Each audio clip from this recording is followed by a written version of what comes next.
Mais pour changer, ce ne sera pas un Shabbat Shalom depuis Yerushalayim, Merakodesh à Ville-Sainte. On est ici à un endroit qui s'appelle Tel Shachar. Dans le fond, vous voyez, c'est les montagnes de Jérusalem. On est en train de revenir de la tombe de Baba Saleh. Et donc, je voulais vous souhaiter depuis ici la Terre Sainte, Baruch Hashem, pas Jérusalem, un Shabbat Shalom, plein de bonheur, plein de joie. Notre paracha extraordinaire, paracha de Beau, c'est la sortie d'Égypte. Vraiment, voilà, on sort, on est libéré, le mal est éradiqué.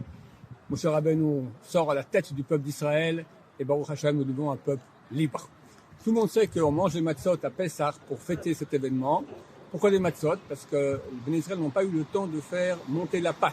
Ils devaient quitter l'Égypte de façon super urgente. Pourquoi? L'explication qui est donnée par les sages d'Israël, c'est qu'on est arrivé au 49e, au bas du 49e degré d'impureté. Ils sont restés encore une seconde de plus pour rentrer dans le 50e et là c'était mort. On n'aura pas tenu le coup. Sachez juste en parenthèse que nous sommes maintenant dans le 50e portail d'impureté, mais pour qu'on tienne le coup, parce qu'on a reçu la Torah. Grâce à la Torah, on peut s'en sortir. À l'époque, les Israéliens n'avaient pas la Torah. Donc ils ont dû sortir de façon extrêmement précipitée, d'où la raison pour laquelle nous mangeons les matzot le soir de Pessah. Le Rav, Shlomo Haïkel Eliashiv, le grand-père du grand Rav Eliashiv, qui était le grand décisionnaire de la génération qui est mort il y a une dizaine d'années, son grand-père était le plus grand kabbaliste ashkénaze. Et lui, il donne une autre explication tout à fait différente, mais super intéressante et super actuelle pour nous aujourd'hui, parce que nous aussi on attend la délivrance là, incessamment sous peu, Bezrat Hashem. Alors il dit comme ça qu'en fait, pourquoi on a dû quitter l'Égypte de façon précipitée? Parce que Hachem a amené une très grande lumière. Et on voit dans la 9e plaie des 10 plaies, c'est l'obscurité. Lui il dit c'est pas l'obscurité, c'était un trop de lumière. Hachem a dévoilé sa lumière extraordinaire. Les 4/5 du peuple juif qui n'étaient pas prêts à voir cette lumière, ils sont morts, ils n'ont pas tenu le choc. Les Égyptiens, ils ont été aveuglés.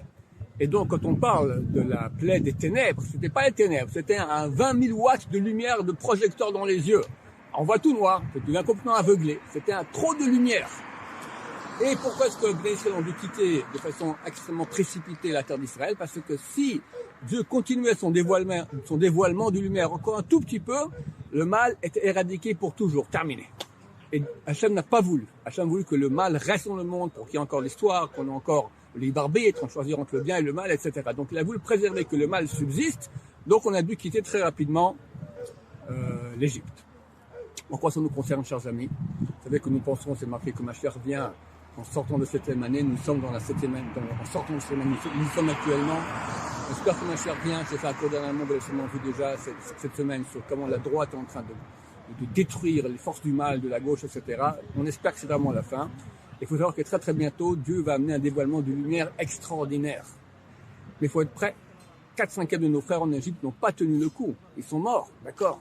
Donc il faut maintenant se rapprocher de Dieu, s'habituer à la lumière de Dieu, prier à Dieu. Le Yanouka, il a dit qu'il faut faire comme on fait nos frères en Égypte pour que la Géoula vienne.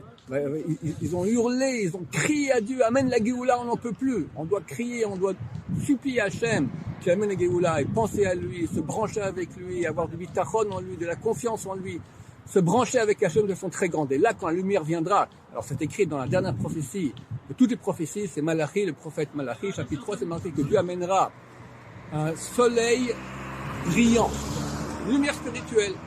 Les tzadikim seront guéris par cette lumière et les rechaim, les mécréants, seront brûlés comme de la paille.